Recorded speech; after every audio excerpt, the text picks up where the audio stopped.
խոսեցինք դրա մասին, թե ոչ, բայց գիտեմ Միքայել Միքայել Սրբազանը Սրբազանը հազար ներողություն։ Միքայել Սրբազանը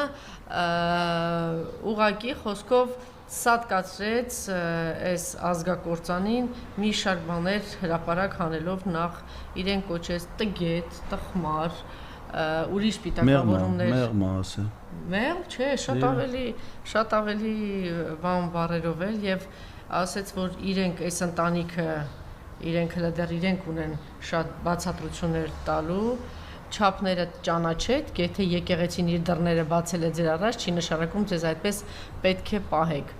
Մի շարք հարցերի, որ հիշում եք, իրենք կազմակերպել են եւ գնացին մտան 3 ինչ էր այդ չես էլ հասկանում ինչա դերասանա, ինչա, որ գնացել եւ փորձում էր